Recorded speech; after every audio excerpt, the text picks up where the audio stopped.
Amin. Yuk kita akan buka sama-sama di Matius pasal yang ke-25. Ayat yang ke-14 sampai ayat yang ke-30. Yang sudah ketemu sama-sama katakan, yes, amin, Bapak Ibu. Waduh, belum ketemu semua berarti ya. Tolong LCD-nya ditampilkan. LCD-nya juga belum ketemu tadi soalnya. Ya, yang sudah ketemu katakan, yes, amin. Yes, amin. Oke, puji nama Tuhan Bapak Ibu. Tahu? Ingat? Ini perumpamaan tentang apa? Tentang talenta. Kalau di Alkitab Bapak Ibu Saudara sekalian, di handphone Bapak Ibu dan Saudara sekalian, ada judul perikopnya. Yaitu perumpamaan tentang talenta. Ya, perumpamaan tentang talenta. Ya, saya akan sedikit bacakan sebagian dari perikop ini. Nanti seterusnya Bapak Ibu dan Saudara sekalian bisa baca di rumah ya. Oke. Matius 25 ayat yang ke-14 sampai 30 demikianlah firman Tuhan. Sebab hal kerajaan surga sama seperti seorang yang mau berpergian ke luar negeri, yang memanggil hamba-hambanya dan mempercayakan hartanya kepada mereka. Yang seorang diberikannya 5 talenta, yang seorang lagi 2, dan yang seorang lain lagi 1.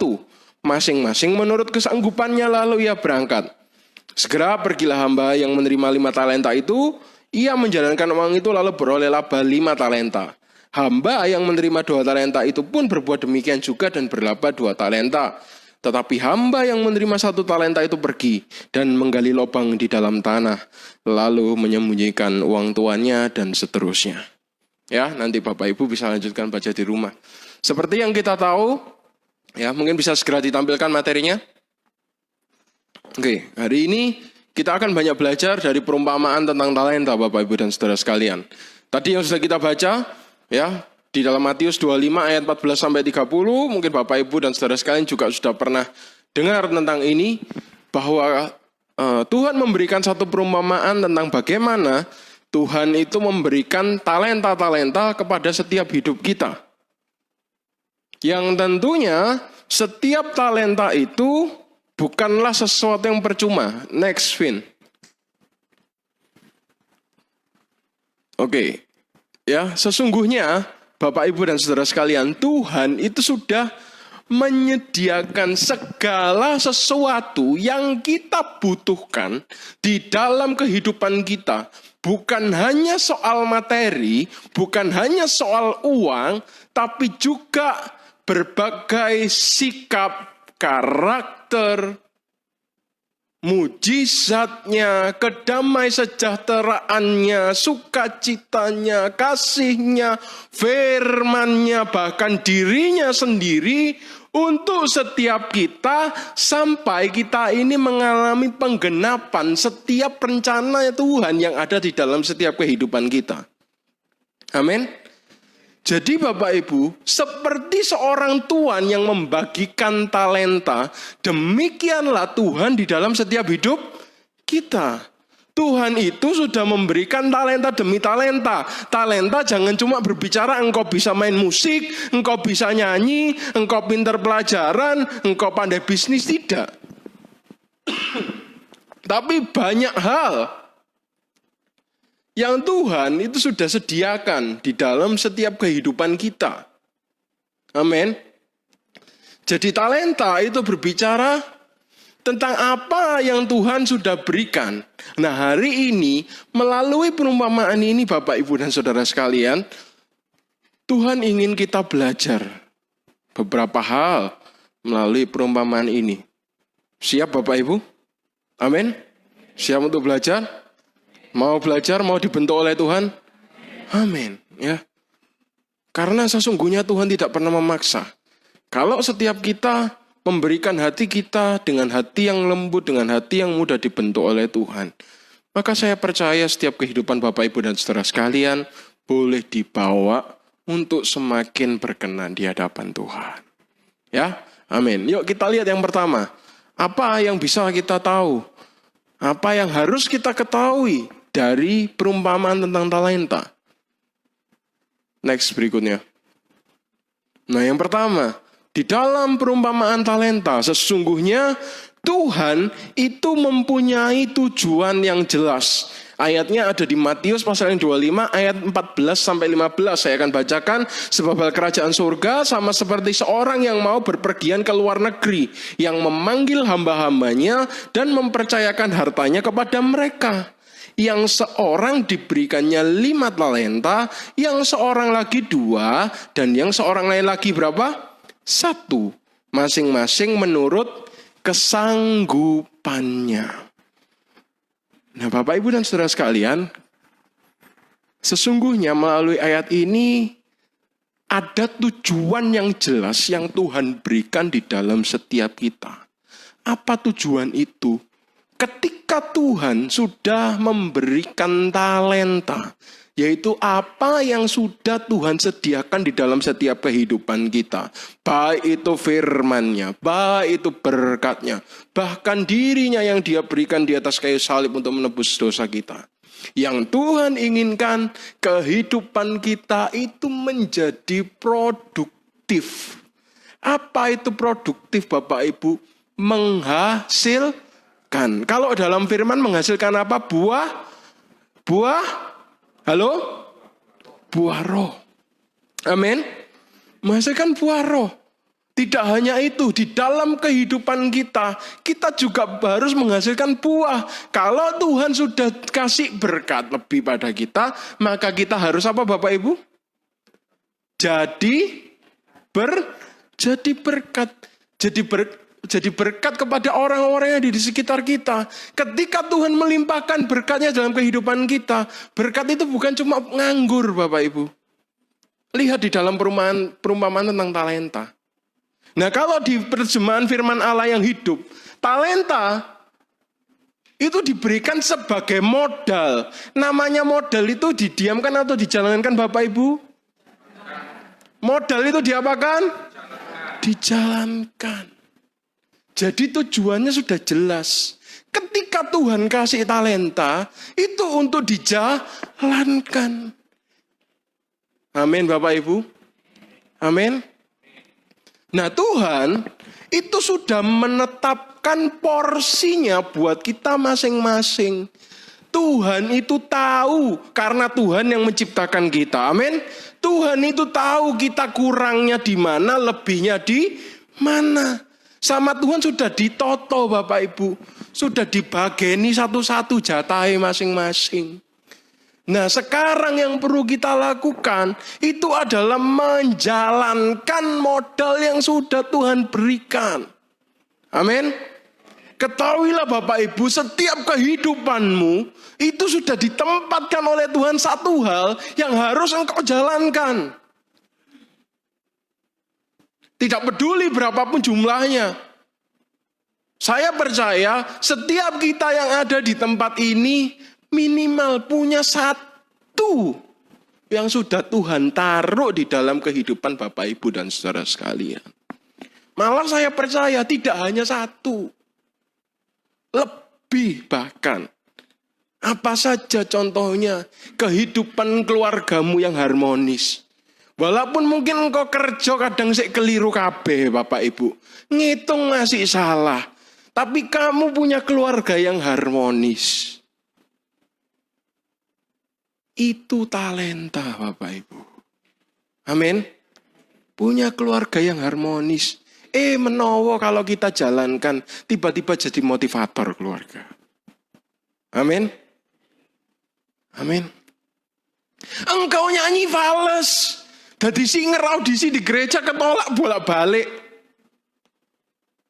Tapi engkau ini punya badan yang kuat. Engkau bisa angkat-angkat. Itu talenta. Wis fales, suarane lemes, awake lemes, gak kuat. Tapi lek ngecebret pinter, saudara. Engkau bisa dipakai Tuhan untuk jadi penerima tamu. Saudara, penerima tamu itu ya kalau datang ke gereja, mari ngono mukanya merengut. Wis.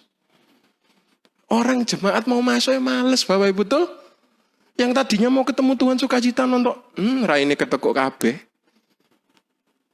Males akhirnya. Itu talenta. Engkau nggak bisa apa-apa. Tapi engkau cuma bisa nulis. Engkau bisa tulis renungan-renungan harian untuk dibagikan kepada saudara-saudaramu seiman. Dari engkau yang cuma bisa menulis, banyak saudara-saudaramu yang akan dikuatkan. Amin. Jadi tujuan Tuhan itu jelas, Bapak Ibu. Tuhan itu tidak main-main dengan kehidupan Bapak Ibu dan saudara sekalian. Amin. Ketahui ini dulu. Tuhan sudah sediakan semuanya untuk engkau berjalan terus sampai penggenapan rencana-rencana Tuhan dalam hidupmu. Itu boleh engkau lihat dengan matamu sendiri. Dengan jelas. Amin, Bapak Ibu.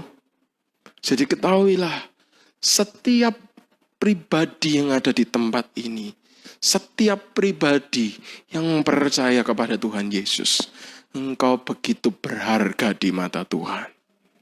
Karena setiap keberadaanmu, Tuhan punya tujuan yang jelas di dalamnya. Amin. Amin Bapak Ibu ya. Jadi, mari pergunakanlah setiap hidup kita dengan begitu rupa.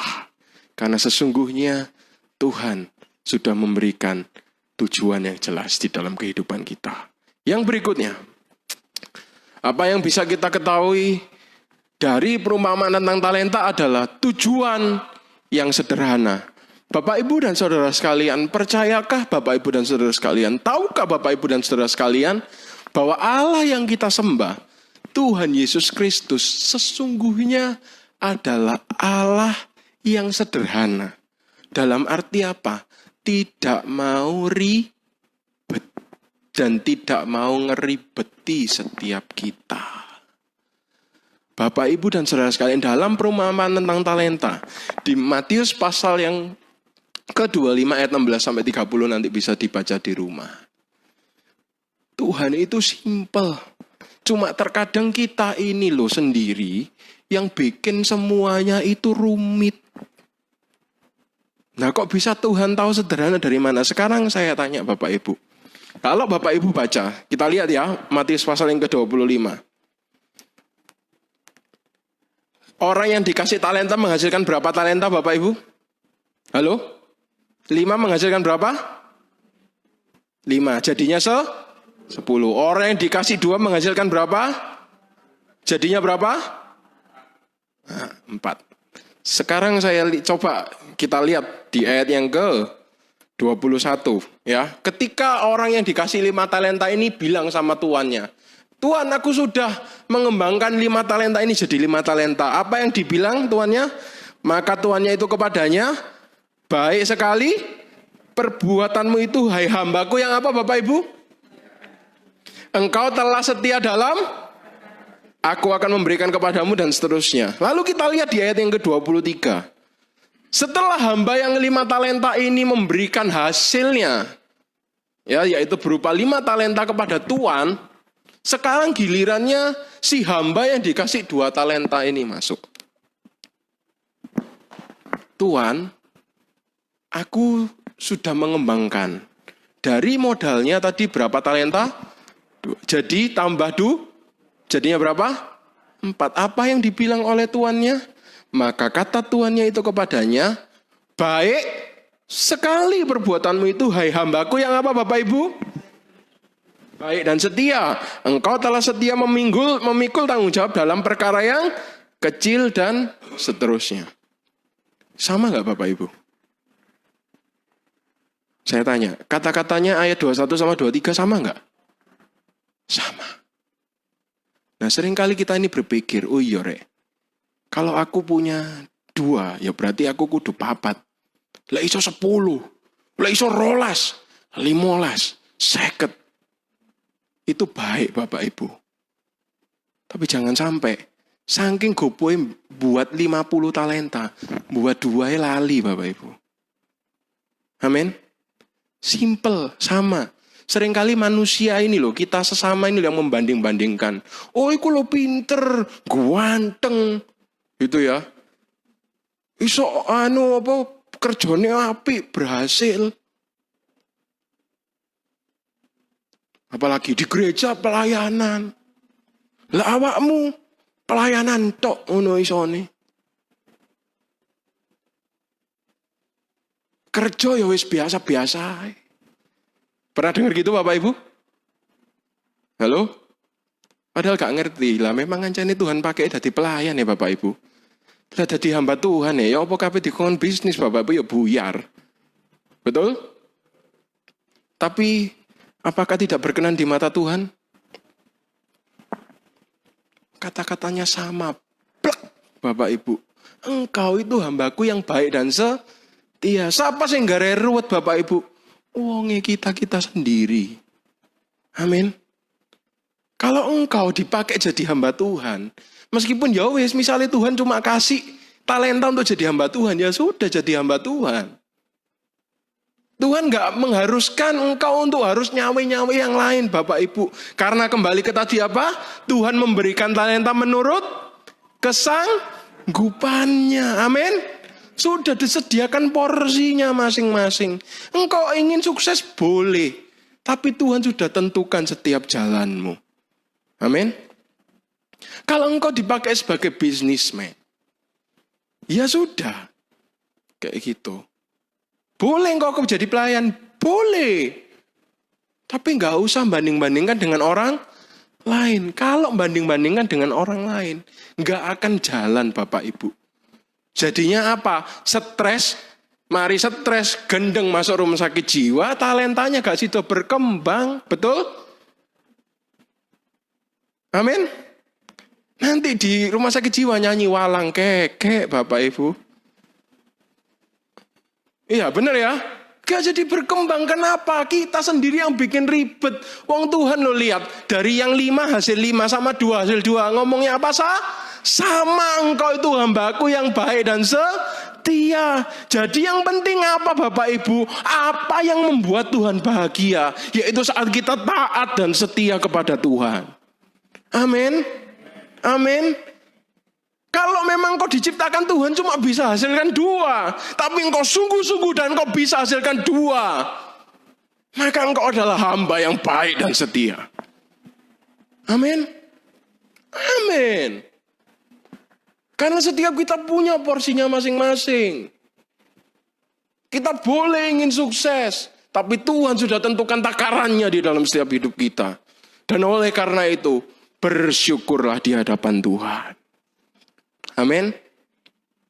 Lihat. Dari 2 ayat ini, ayat 21 sampai 23 juga disebutkan. Dari sesuatu yang kecil, Bapak Ibu. Bapak Ibu dan saudara sekalian, tahukah Bapak Ibu dan saudara sekalian? Ya. Ini merupakan poin yang paling utama dari firman Tuhan hari ini. Bahwa kesukaan Tuhan itu bukan mulai dari hal-hal yang besar. Kesukaan Tuhan, hati Tuhan, perkenan Tuhan, itu justru dimulai dari hal-hal yang kecil. Tuhan itu rindu. Tuhan itu suka dari sesuatu yang kecil yang bisa kita lakukan. Apa contohnya Bapak Ibu? Ini paling gampang. Engkau tinggal semua aktivitasmu untuk engkau tidur lebih awal dan engkau bangun lebih pagi. Hanya untuk ketemu Tuhan. Hanya untuk sembahyang, Bapak Ibu. Gitu aja. Tuhan sudah seneng setengah mati. Amin. Gak usah mulu-mulu Tuhan, aku kapan ngekei perpuluhan 1 M Tuhan. Tuhan lek perlu gereja iki alatnya tak tukono kabeh alat musike.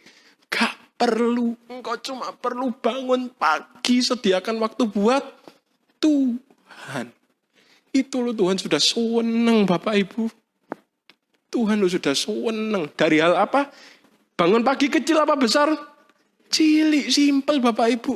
Bapak Ibu untuk bangun pagi gak perlu jadi S2, S3, S4, S5, S-Doker, S-Tewel apa semua. Gak perlu Bapak Ibu. Isuk tangi isuk. Hanya untuk apa Bapak Ibu? Sembahyang. Amin. Contoh di Alkitab, Raja Daud Bapak Ibu. Apa yang bisa Tuhan begitu suka sama Raja Daud? Raja Daud ini profesinya apa Bapak Ibu? Angon wedhus. Betul? angon wedhus. Dari angon wedhus jadi apa? Rojo. Kenapa bisa jadi raja? Apakah Daud ini pandai maju berperang? Enggak, wong kejarane angon wedhus, Bapak Ibu. Apa yang mau diperangi ya? Kalau di Alkitab yang diperangi cuma singa sama beruang.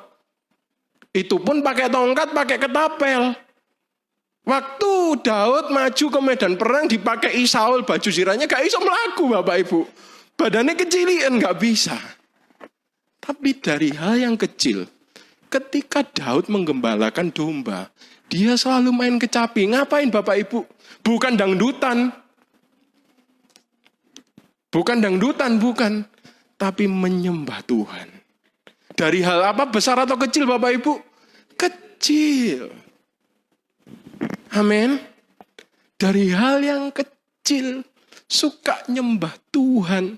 Bapak Ibu saudara sekalian, kalau Bapak Ibu saudara sekalian tahu, Raja Daud itu ya, kenapa Tuhan itu begitu suka? Padahal ya wedoan kadang-kadang ya. Baca ya, sudah baca ya. Padahal ya kadang sik ndablek, sik gak karo-karuan. Bapak Ibu tahu, setiap mau perang, kalau raja lainnya itu rapat, Daud itu masuk ke kemah Tuhan, berdoa. Tuhan, aku kudu lapo Tuhan, aku harus ngapain? Kecil atau besar Bapak Ibu? Kecil. Mulai hari ini Bapak Ibu dan saudara sekalian, cek setiap kehidupan kita. Marilah kita mencoba mulai hari ini melakukan hal-hal kecil yang disukai oleh Tuhan. Bangun pagi, doa sama Tuhan, mengucap syukur sama Tuhan. Sediakan waktu untuk renungkan firman Tuhan. Cuma hal-hal kecil Bapak Ibu. Dari hal kecil yang seperti inilah Tuhan akan bawa kehidupanmu itu menjadi luar biasa. Amin. Disebutkan di dalam firman Tuhan, Matius pasal yang ke-25 ayat 21 dan 23. Saat engkau setia dalam perkara yang kecil, Tuhan akan memberikan perkara yang besar di dalam hidupmu. Amin.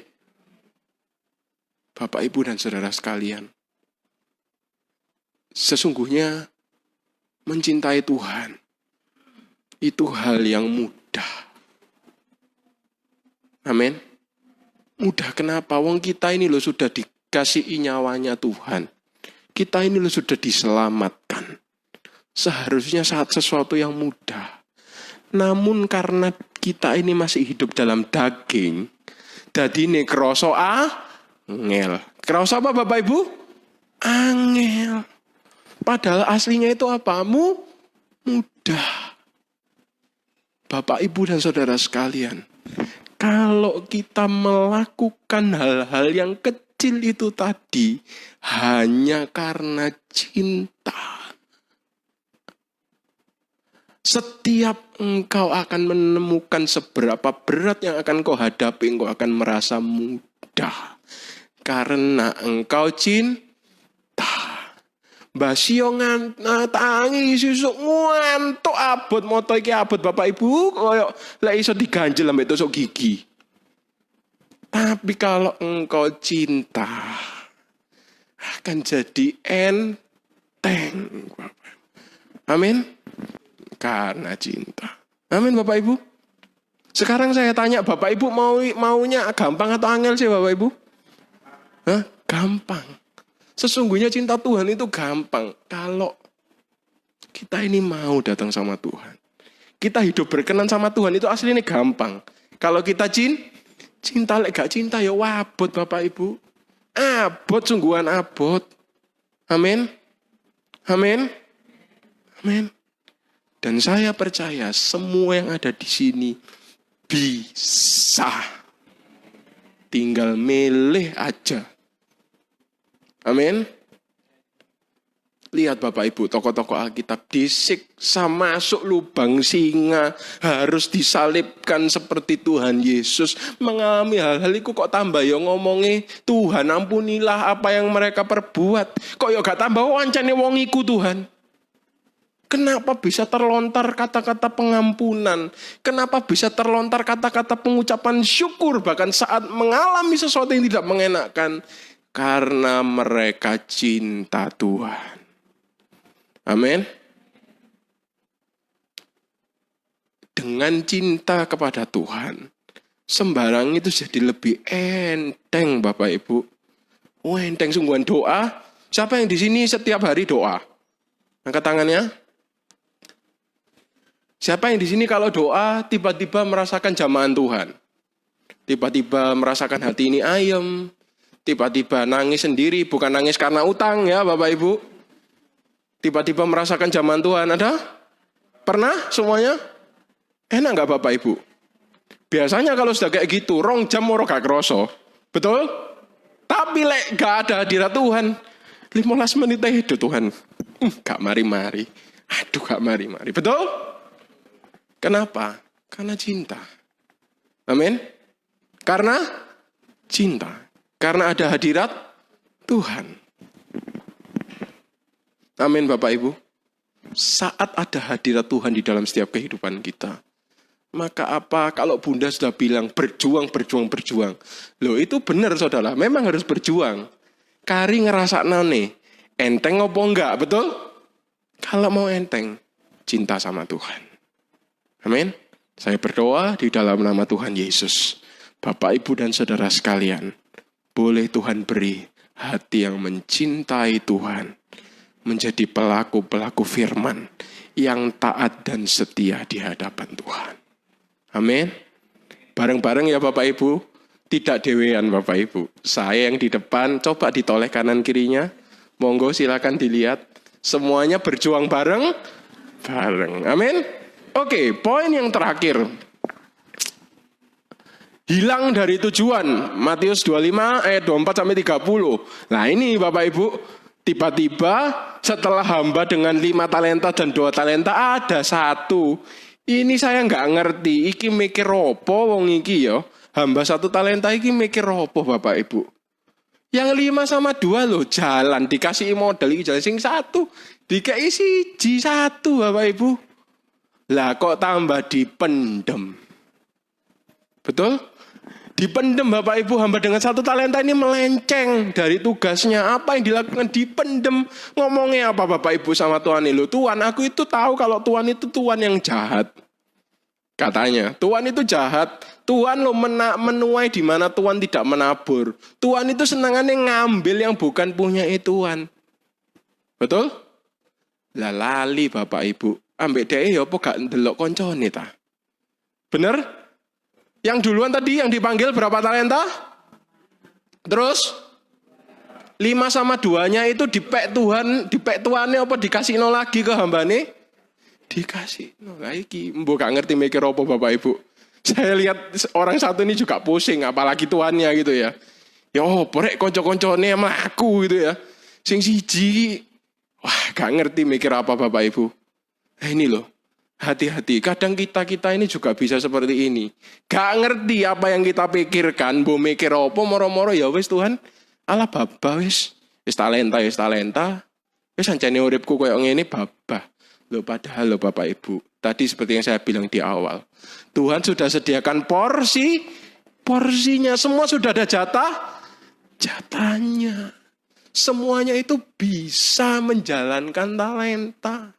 Nah sekarang Bapak Ibu, sekarang kita lihat kenapa hamba dengan 1 talenta ini kok tiba-tiba ngleyang dewe Bapak Ibu.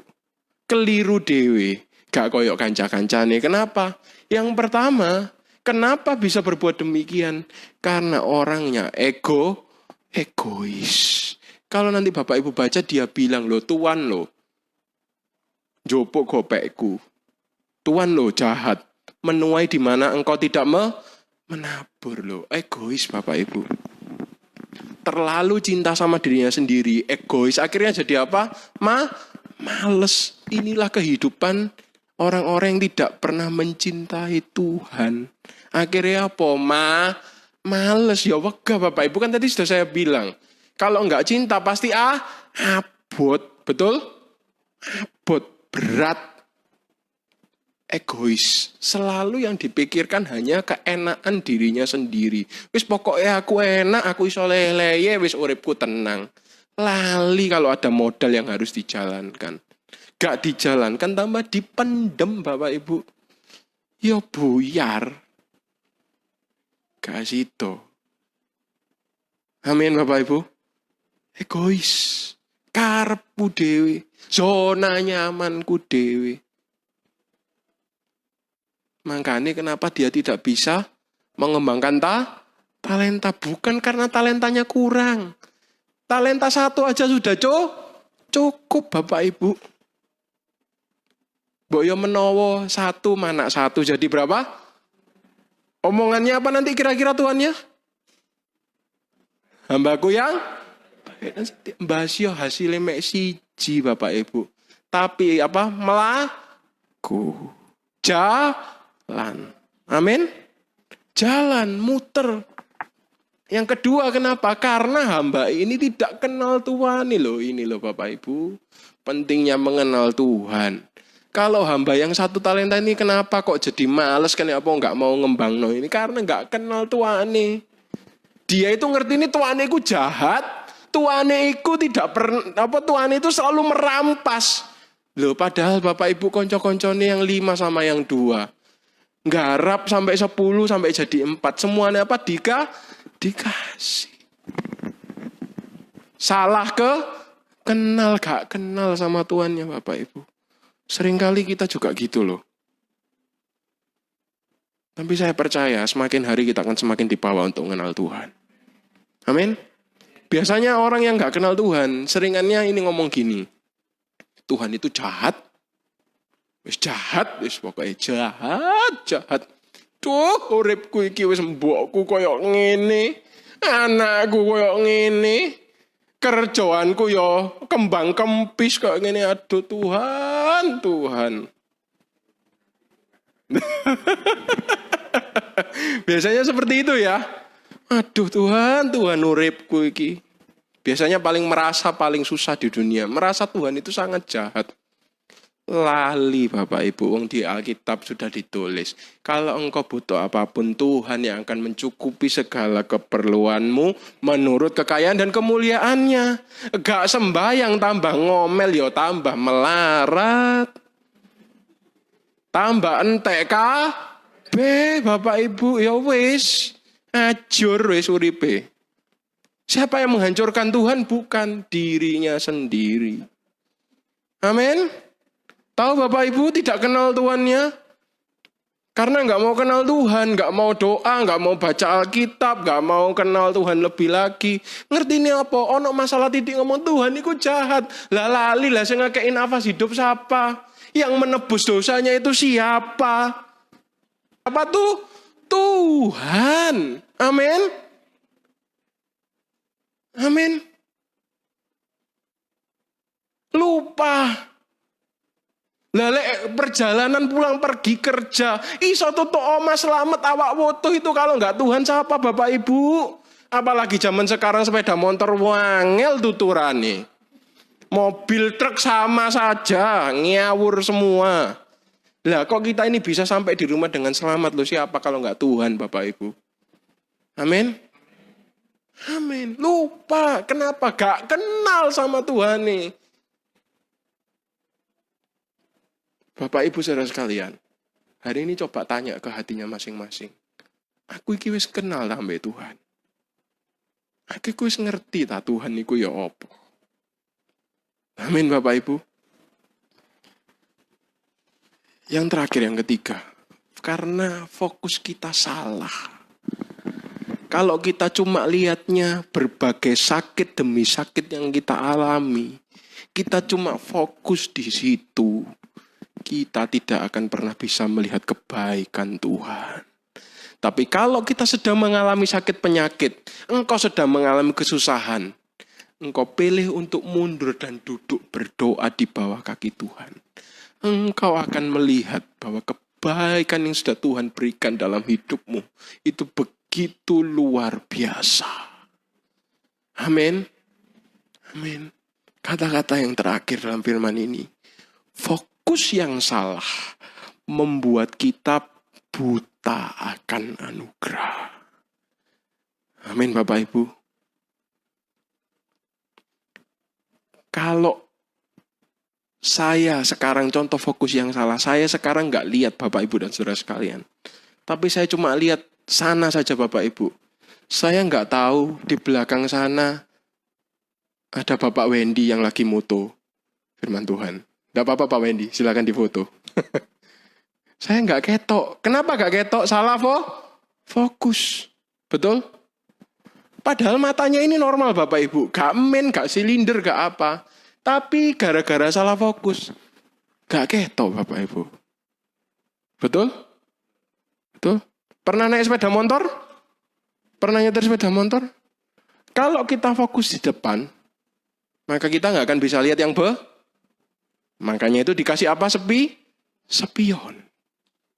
Sama, kita fokus kemana? Kalau kita cuma fokus ke rasa sakitnya, fokus ke masalahnya, ngomong ke Tuhan, aku kok ngene, aku kok ngono, kita akan buta sama anugerah yang sudah disediakan oleh Tuhan. Padahal kita ini bisa melihat, tapi kita ini buta. Kenapa? Salah lihat Bapak Ibu. Amin. Amin. Puji nama Tuhan. Hari ini biarlah kita belajar menjadi pribadi-pribadi yang mau mencintai Tuhan dari hal-hal yang kecil dulu. Nanti Tuhan akan membawa setiap engkau yang ada di tempat ini untuk melakukan perkara-perkara yang besar di dalam Tuhan. Apapun yang engkau hadapi hari ini, mari bawa di hadapan Tuhan. Karena Tuhanlah yang empunya kuasa. Karena Tuhanlah yang empunya berkat. Karena Tuhanlah yang empunya mujizat. Dialah yang akan melepaskan engkau dari jerat musuh. Dialah yang akan melepaskan kau dari lubang singa. Sebab Tuhanlah yang akan menjadi kota benteng dan perlindunganmu. Amin. Tuhan Yesus memberkati.